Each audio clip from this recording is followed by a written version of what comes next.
Hi, I am Shelby Lee Kiles, and this is my mental monologue. Here with my co-host once again, Chris Candlin. And today we have a guest named Tav Arnold. And we're going to talk about kid safety once again. Today we brought our guest here because he has inside knowledge from the abuse perspective of this whole concept. How would you like to explain your lifestyle? Well, I was adopted at age 7, and before that, I went through. I have no clue. A couple foster homes before landing in one in Cottage Grove, where I grew up for 2 years, and then I got adopted in Portland. That's my backstory. How would you just really describe your interactions, not only really with foster parents, but the actual government people, that the service workers that worked with you? CDA, what is it? DHS? Yeah. DHS, yeah, probably. Department of Human. Yeah. The people that work with children obviously are all geared towards working with them. So, they're all nice and friendly. But working within the system, it's not very good. To become a foster home, I think you need to meet specific qualifications that, is it safe for a child to be in that environment? Basically, it sounds really good on paper. It sounds like, they're making sure that everything would be all right. But in reality, before I went to the foster home in Cottage Grove, I went through probably 3 or 4 different foster homes. And there's one I remember distinctly that I ran away from because it was really bad. Explain the what was going on. Well, they don't ever limit how many people a foster parent can take. So you could literally be, in an apartment, and as long as it meets qualifications, you could take a lot, 4 or 5 kids. One room, one bedroom. One room. For real. I don't know exactly, but I remember that there was. It was basically the backstory of the antagonist from a movie. That's how I remember it, because they always have these sad backstories. I was raised among the ninjas, and we had to fight each day. I remember the room that I slept in was basically a prison cell with 2 bunk beds. So there were 4 of us in one room, and everyone was under the age of 10. So it's absolute chaos. And I remember the matron is what I called her, because she was an orphanage caretaker, basically straight from Naruto, beating me up. Okay. Let's touch on that. All right. Okay. So she beat on you and stuff. Now, when you were getting it wasn't physical. It was more mental anguish. So it would be very heavy punishments. I remember the first time I ever got out of the room when I wasn't supposed to, she didn't let me eat dinner, and you only got 2 meals there, which was breakfast and dinner, and it. What can you expect from, it was out in the boonies somewhere. I don't even remember where it was. But DHS didn't help you with this? Fuck no. DHS doesn't give a shit. So they come in. You a counselor or anything? No, there is no counselor. But I thought that you guys have therapy if you want it until you reach 18. You're 10. You're 10. What the? How the fuck are you gonna know if you need therapy? There isn't someone that comes in and says, hey, how's it going? It seems to be what you're saying is there really isn't a individual person that comes to you and talks to you and then tries to, based on how you two interact, advocate for your needs. Yeah, so basically it's you have a set person. Mine was a guy named, I think, Phil or Dave, some generic white man name, and this really nice woman. I don't remember her name. They were both really nice people, but they don't come to be well, how are you doing? They're more like, oh, he's not dead yet.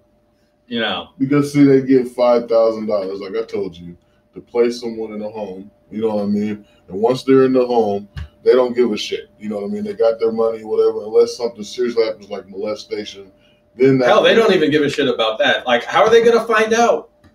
So like, I think I probably got, it was like a once a month check-in. That's how, like, when I ran away, they found me, is because it was like near the day that they were coming by. And so, like, you know, I was like I was what, like, not 6, I was more like 5, and I ran away, and you know, like, I'm not gonna go far, so they found me, and I mean, they're like, well, he ran away, so we should probably put him somewhere else. Yeah, the solution that they brought up to you running away was not to at all even address the issues that led to that, but simply find somewhere else for you. Yeah. Shove the problem under the rug. It's ignore it until it becomes enough of a problem where you can't. So here's my question. What, in your experience, from the experience of a child that's been in the system, what do you think they need to fix? I mean, there's a lot of things. I mean, definitely the standard and like quality where people actually go. So, I mean, there isn't really any control. I mean, fuck.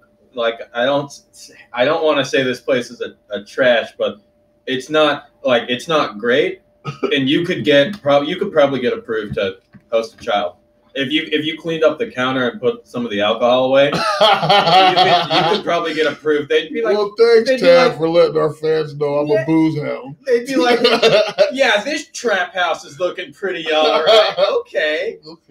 Another no big more thing. rum for him. Another big thing is about, I mean, what happens afterwards. I mean, like, there isn't, like, once you get adopted, well, you're gone.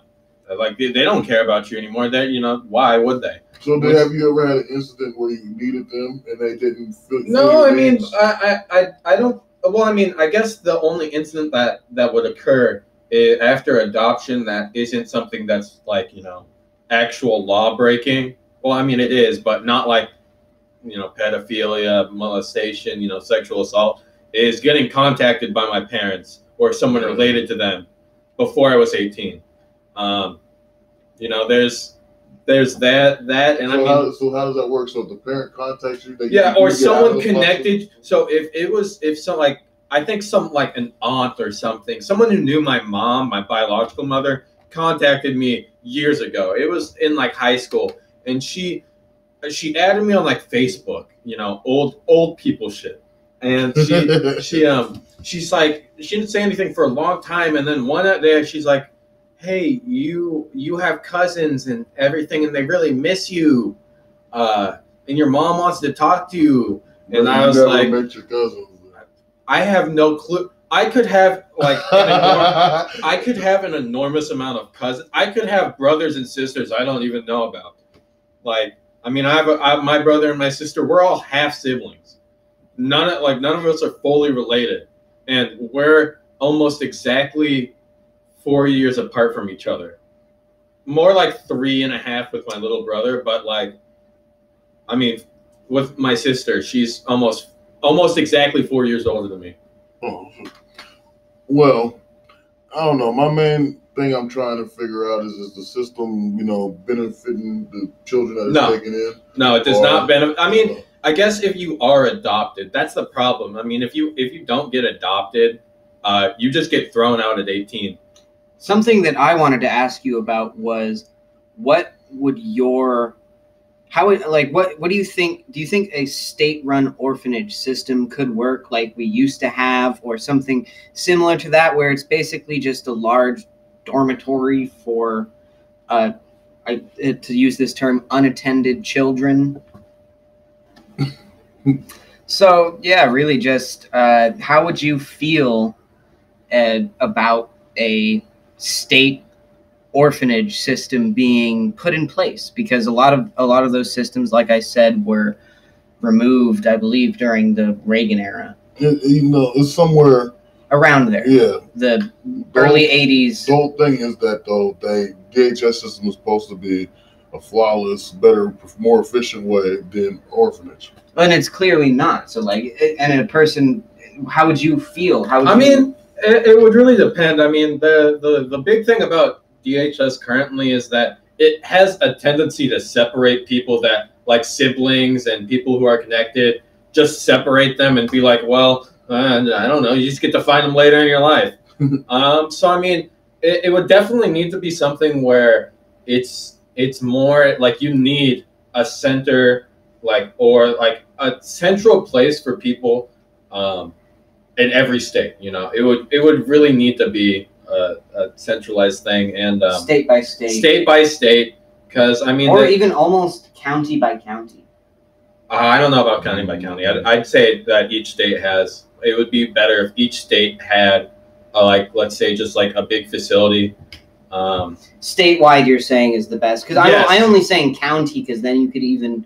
Well, see, statewide though is in a way that's like, I mean, it has been done before in other states in the past. But it makes it more like an incarceration for. I guess, but I mean, incarceration is basically it's basically the same thing as what it currently is. Because I mean, though with the upside may be with a state centralized orphanage system, it's a lot more controllable. It's a lot easier to find out if something is bad happening to kids, and then they can see anything going around the state. Well, and it's just a lot easier to regulate because you don't have to go through the steps that are required for government to interact with private citizens. I mean, I think a big thing about it is just that there's not enough stopping some, it's like the cop, current issues with cops, there's nothing stopping a bad apple from happening. I mean, there's seriously the same thing. I mean, I don't doubt that through DHS and the foster home system that there's definitely human trafficking going on through it, because I mean there's just no regulation. I mean, well, you saying that you don't believe there's sex trafficking? No, I do believe that there is. I just don't. So what gives you the knowledge that sex trafficking is? I mean, do you think that every child that goes missing from DHS is tracked down? I mean, it's just not possible. I mean, hundreds of kids run away every year from homes, and they just don't get found. See, that's just what I'm talking about when it comes to kids' safety. You see, it's a problem. And do you remember? I don't know if you know the story, but there was a woman in DHS who was supposed to house kids, but she was putting them in the motel rooms and stuff. Yeah. And having what was it? Do you know the story? I don't know the entire story, but I know of it. I mean, so she was having some other person guard these people, make sure they're not going in their rooms and stuff like that. But she was making money, and that's the one thing I want to hit right now. How much were they getting for you to be? Lots, because it's child dependent. Because the more children that you take on, the more money, because it's of course more needing. It's basically just But there's no body within DHS that regulates how that money is spent, is there? No. So once that money is transferred to the foster parent, it could easily disappear, and the kids would never see a cent of it. Well, you live, like you said, in a prison cell with bunk beds, eating 2 meals a day. Yeah, I still don't see any money from that. I mean, I guess you could say that I occasionally I get my college pretty much paid for. But do your adopted parents, did they get any monetary assistance from adopted? Probably.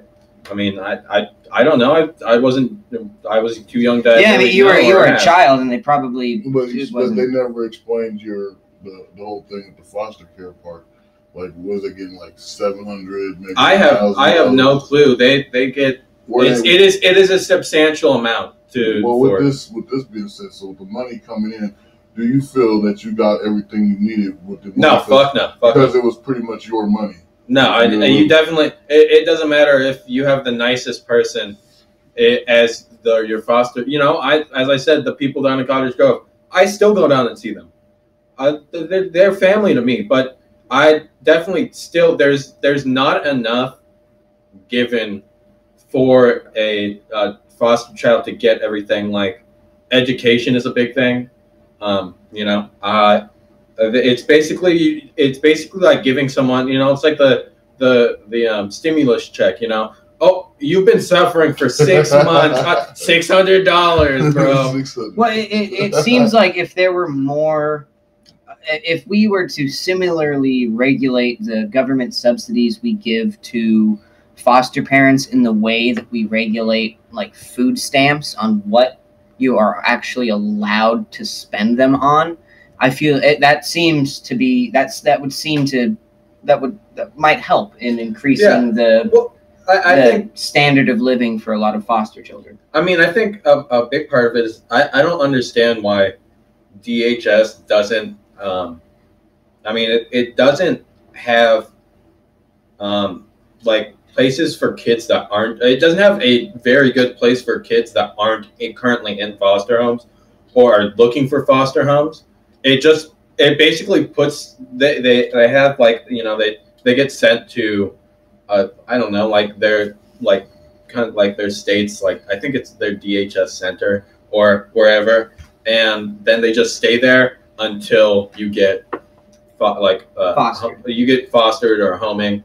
And like, you know, again, once you reach 18, you get kicked out.